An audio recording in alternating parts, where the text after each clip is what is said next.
Good morning po mga kababayan noon, sir. This is Jam, the Filipino channel. Ang inya pong lingkod. So today is August na 2026. At kayo mga papunta dyan yan sa may Arthur Street, sa may Morolas, Valenzuela po yan. At dadalhin po natin ay Winford, Manila Resort and Casino sa may Consuelo San Lorenzo Tourism Business Park, Barangay 350, Santa Cruz, Manila. Okay, disclaimer lamang po, ang content po natin ay kalsada at hindi ang passenger. Kaya naman sakali man po na may marinig kayo mga pangalan ng lugar, pangalan ng tao, pangalan ng organization sa government o private man yan, ay wala pong kinalaman ng channel nito at wala pong pinapatungkulan. Lahat po ng pinag-uusapan dito ay pawang dito lamang po yan sa loob at wala pong pinapatungkulan sa labas. Magbabalik po tayo mamayang unti pag nakuha na po natin sila. Samantala, makinig tayo ng mga nagbabagang balita at talakayan habang tayo ay papunta doon yan sa ating pick-up area. Okay. Kamusta po ang composition po ng Senate Blue Ribbon Committee? Kahapon pumasok na si Minor. Oo, si Minority Leader Ana Peter Cayetano. Kamusta na po? Salamat na po. Kasi nakuha po kami. Nakita po namin siya. Yung na lang po, yung kulang pa rin po, yung social justice. Alam po silang binibigay. Sa Blue Ribbon, okay na po kami. So, pupulungin ko lang po yung grupo at yung direksyon namin. Ang plano po kasi, ang plano po ng iba ng aming Vice Chair na si Tito Pangilinan at Senator Lacson, istigahan po itong mga substandard po ng mga kalsada, mga tulay. Pero pagdating po sa flood control, related to the office pa na po para mas mabilis po yung pagpapalagot sa mga may kinalaman po ng mga government officials na. Alright. Senator, salamat sa oras. Thank you. Good morning. Salamat po, Senator. Committee, mga kapuso. Alright, may kita ko sa... Parang nabitin ako bigla doon na August na lang. So, pwede naman siguro yun para sa hinapahaba nila puso. So, Maganda yun ang tuloy. magandang service na talaga iisagawa ito. Kaya lang, ang problema naman sa ombudsman, hindi natin nakikita kung meron pa progress. Nalilig na lang natin pa nagpa-friend call sila. Kaya nga. Kaya ang problema din kasi sa Senate Blue Ribbon Committee, kahit anong pilit natin, hindi nila pwede ikaragkari sa Senado yung mga kongresista na gusto natin marinig na iniimbestigahan. Kasi meron po tinatawag na interparliamentary courtesy. So hindi sila pwede silang imbitahan. Pero hindi sila pwede obligahin o i-confirm na para sa Senado. Alam mo, ang kinakatakot ko dito, may nawalang 1.9 trillion pero walang nagnakaw. Yun nga, tapos na maglubog tayo sa baha at maraming flood control project. Pero saan yung 1.9? Wala pa mapapanood ko. Yung sabi ko kasi, usok lang sila eh. Totoo lang, sige, hindi man kayo mapanagot sa batas mo ng tao, may batas mo ng Diyos ang bahala po. Ating di karma, tandaan niyo yan. Hahabulin po kayo ng araw. Dali, may report lang tayo, Weng. Sandali, ito. Sasali natin si Manny Vargas, yung daw pong pila sa murang bigas sa Bureau of Plant Industry sa lungsod ng Maynila ay mahaba na naman po ang pila. Manny! 100 metro ang haba mula sa PCI o Bureau of Plant Industry hanggang sa may kanto ng San Andres at ng Quirino Avenue. Pero lumang mas na doon, tumikot na hanggang sa may Quirino Avenue ang mahabang pila ng mga kababayan natin na patay sa pasaya ng mga bantay dito sa PCI ay lagpas na sa 300 yung mga nakapila natin mga kababayan para bumili ng murang bigas ng ilan kanina pang pasado alas 3 sa madaling araw narito sa PCI sa pagkasang makabili ng 10 kilo bigas sa halagang 20 pesos kada kilo. Sa katunayan, kabado na marami sa kanila dahil baka hindi sila umabot sa katok na 500 mamimili tulad ng nangyari kahapon sa ang iba ay bumalik ngayong araw para lamang makabili ng murang bigas. Madalas sila Weng at Noel ay sana magtuloy-tuloy yung pananganakang pag-isip ng araw at hindi na magkaroon ng pagulan dahil kanina ko sila nakaranas sa mga pagulan ng ilan sa kanila na tuyuan ng damit sa pag-iisay ng pagbukas itong bentahan ng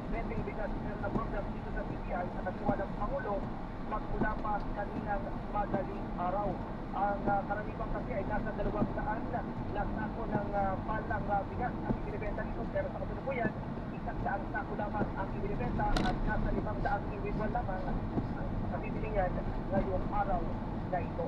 Ako si Manny Barton ng GMA Super Radio ito. Alright, happy birthday kay Jerwin Paglinawan. Yes, Ng Super Radio Jensen. Binabati pala natin lahat ng Super Radio natin kasi sila ay naka-cybercam sa atin. Unahin natin ang Super Radio Davao, sinarugal natin. At sa lahat ng taga Davao, maraming salamat po. Super Radio Jensen, Super Radio Balibo, Super Radio Palawan, Super Radio Iloilo, at Super Radio Cebu. Ano nabanggit ka lahat? Maraming salamat mga kapuso. Sino po si Barry Orly? At si Connie Tito. Walang personalan. Salamat po sa oras. Ako po si John Reyes. Ako po si Rowena Salvacion. Magandang umaga. Mga kapuso, dito po sa DCWB, walang kinikilingan. Walang pinoprotektahan. Doon at kayo ang serbisyo. Ito.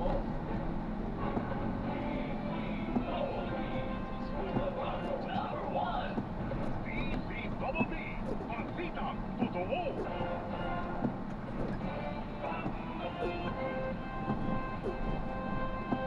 Tapat sa balita, ginamit, panata, Super Radio 594, lagi naka-alerto, servisyo, totoo, Sa gobyerno. at Pero sa walang akin naman, kapantay. wala naman dito. CNA Radio pa rin ang number 1 ng July. Ayon sa HEB Nielsen Media Research, number 1 sa AM station ang Super Radio DZWB 594 na nakakuha ng 55.3% audience share. Number 1 sa FM station ang Barangay MS 97.1 na nakakuha ng 48.7% audience share. Sa bawat pagsubok at tagumpay, tayo'y magkaagapay, mga kapuso at kabarangay. Maraming salamat sa inyong patuloy na pagtitiwala. Super Radio DZWB at Barangay LS 97.1.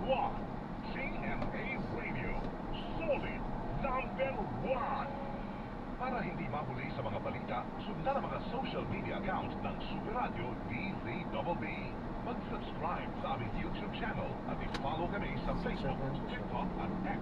Hanapin lamang ng Super Radio DZWB para makita ang aming mga official social media account. Tutok na para sa mga balitang tama Tama at din, totoo. Mga Hindi kapuso. naman niya ako pinalusog na ano. Pero ganyan talaga. Ayos na oh.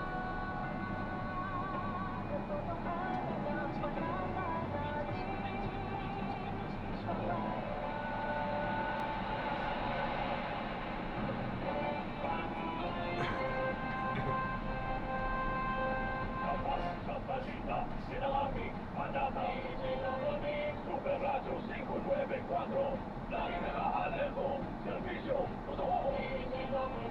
Kapuso nyo sa radyo. Walang pinipilingan, walang pinoprotektahan, serbisyong totoo lamang, walang iwanan. May paninindigan, matatag maasahan. Super Radio 594, Kapusong Pilipino, lahat Super Radio. Servisyo, totoo. Walang pinipilingan, walang pinoprotektahan, serbisyong totoo lamang, walang iwanan.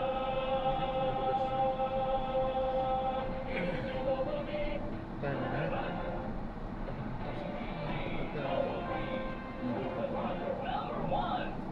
DZWB, Balitang Tama, Balitang Totoo. Ang ating oras alas 9:02 na punong umaga. Tunog na ang gantihan para sa karapatan. Ang napagpililang Best AM Radio Program host ay sina Arnold Fabio at one-on-one walang kasala. The best commentary, DMMA goes to one-on-one walang personal. Super Radio DZWB 594, GMA Network Incorporated. One-on-one, walang personalan. Hoy! Nagpakita na rin sa wakas. Init na ang haring araw. May oras na manipis. Ito, tulad dito, manipis yung unang nakikita ko dito partner. Sana Oo. nandito ka. Parang, Kaya nga, hindi ko nasisipan yan eh. kaya lang mukhang yung nilaban yung pobre kaba, saka baong na pantalon. Short-lived. Hindi ko na alam kung kakayanin ito. Dahil sa may bandang malayo-layo pa, Ay, medyo may mga makulimlim. pala na makulang. Oo. Kasi sabi naman ng pag-asa, ay enjoy nyo na yan medyo pagsilip-silip ng haring araw dahil hindi yan magtatagal. Yung habagat break. Oo, habagat break. Parang kahapon. Kaya nga nakakalungkot kahapon na nung umaraw ng Basya, sabi mali yung forecast. Ano niyo, hintayin niyo po yung every 2 hours, 3 hours na forecast ng pag-asa. Kasi sila po nagbabantay. Tayo, nakikimartes lang naman tayo. Saka siguro sa inyo mainit, sa ibang lugar, umuulan. Oo, at saka ito na nga, sabi nga ng pag-asa, kahit na medyo sumisilip na ang haring araw, aya't maya ho naman yung, sabi nga nila pa pwedeng umulan pa rin. Kaya magbaon pa rin po tayo ng mga panangga sa ulan. Ha? At bota para sa mga baha. Tutok pa rin tayo partner sa mga balita ngayong araw na ito Yes, ng yes. Webes, August 2026. Kung meron daw haring araw, meron din bang reyna? Hinihiyo natin alam kung anong kaharian po ating pinag-uusapan. Ito na po ang Double B, bagong balita. Go, go! Wala tayong ano. Sige na, sige na. Habol ko muna itong pampabalik. Yun! Bilang ng mga pamilya Pilipino na iko-konsidera ang kanilang sarili na mahirap at nakaranas ng gutom. Sa ikalawang bahagi ng 2026, tumaas bagay sa resulta ng tugon ng masa survey ng Octa Research. Mahigit sa 6.5 milyong mga individual po na apektuhan ng habagat na pinigting ng mga nagdaang bagyo ayon po yan sa DSWD. 8 bayan naman sa lalawigan ng Iloilo ang binaha. Publiko hinimok ng Police Regional Office 9 na huwag maniwala sa kumakalat na informasyon online tungkol umano sa estudyanteng namaril sa Ateneo de Zamboanga University. Motibo sa pamamaril masusi pa rin po mag-iistihan. Paggamit ng transparent na mga bag ng mga estudyante, isinulong o binukahing ng paaralan sa lungsod ng Davao. Pondo para mapunan ang kakulangan ng sektor ng edukasyon kabilang ang seguridad, ihihilit ng DepEd sa 2027.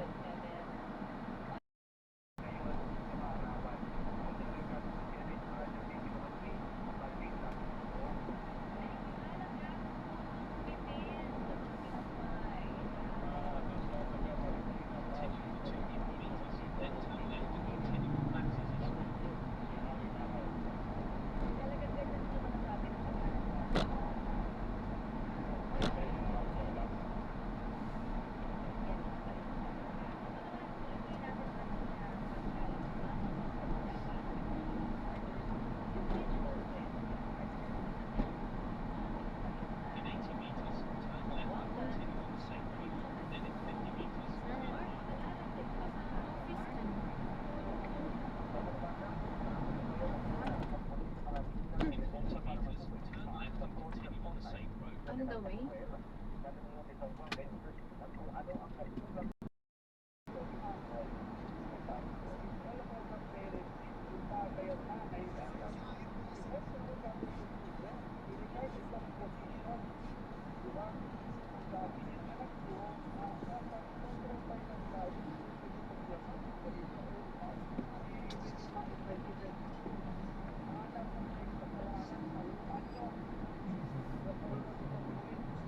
In 80 meters, turn right onto Felix Leiter Street.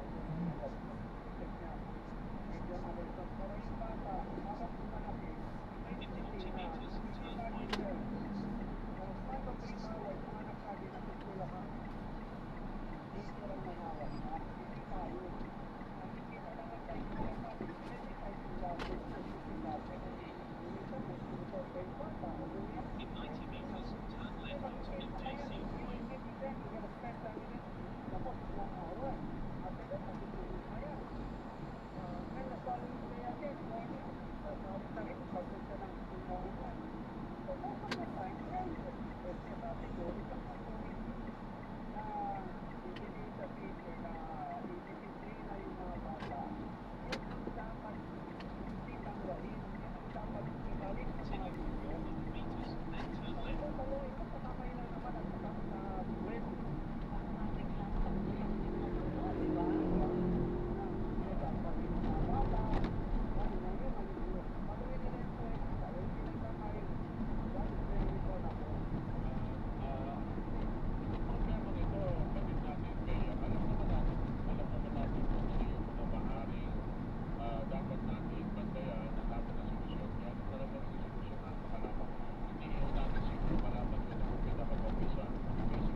tayo ano.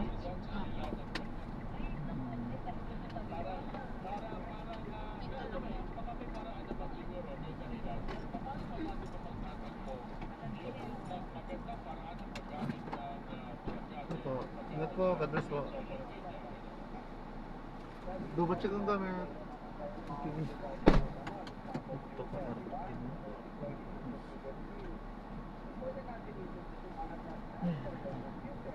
Ayun, so nag-drop na natin sila. So maraming salamat po sa panonood hanggang sa muli. Ingat at God bless. Pasok na.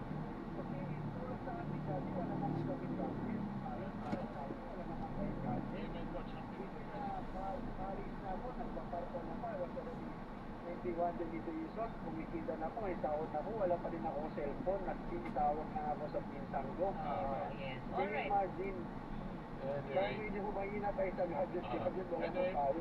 ako din na lang Kaya na sabi ko isang, May delay tayo. but it depends pa rin sir sa parents, how you control your children, how you manage them. Kasi pag yung parents na, sige, bigyan mo yung lahat, nakisalayaw yung anak mo, wala talaga. Nakisalayaw talaga yan. Pero kung magulang ka, pinapaluan mo yan, binibigyan mo ng disiplina yan, titin mo yung anak mo. Masakit paluin yung isang anak, pero kinakailangan para tumino sila. Ayun. Well, napakabigat nito usapin na ito talaga at napakadaming kailangan nating gawin. No? Sabi nga, it takes a village to raise a child. Tingnan nyo kayo may mga anak umalaban sa magulang. Oo eh. Binabastos yung mga magulang. Nawala na yung magandang asal sa atin bilang Pilipino. Nawala na bakit? Bakit nangyari yan? Mayor, kami Thank nagpapasalamat you. sa binigyan ng Thank you. pagkakataon ngayong bagang ito at makikibalita uli kami sa inyo at sa lalo na itong sabi niyo after ng inyong pakikipagpulong sa mga school officials ngayong araw nito, Mayor Rola. Thank you, sir, ha, sa iyong oras. Muchas gracias, Mayor. God bless po. Muchísimas gracias. Ayan. Si Mayor Olaso ng lungsod ng Zamboanga niyo po dapat. Oo. Ngayon, kailangan natin ng eksperto, isang psychiatrist, para lalo pa natin palalimin yung pagtulong natin ng society, sabi nga ng ating mga kabataan. Nasa linya na po natin si Dr. Bernadette Bates Manalo, na nga po siyang psychiatrist. Magandang umaga po sa inyo, Doktora. Si Connie Season po ito kasama si Orly Trinidad. Doc? Manalo? Doktora. Doc Legs Manalo? Pick up po, sir. Nandiyan na. Daiga ito na maluwag. Tower 5. Dito na kanan ka na dito sir. Kanan ka dito. Ating team Bulalo. Ayan, sige. Diyan siya. Okay, narinig na. Doc Legs Manalo? Yes. Yun. Yes, magandang umaga sa inyo, Connie and Orly. Akala ko hindi nyo ka namin kayo makikipag-usap. Makakausap kayo, di magpapacheck talaga kami sa site. Ayan, so na-drop na natin sila. Maraming salamat po sa panonood hanggang sa muli. Ingat at God bless. Ito, alam po.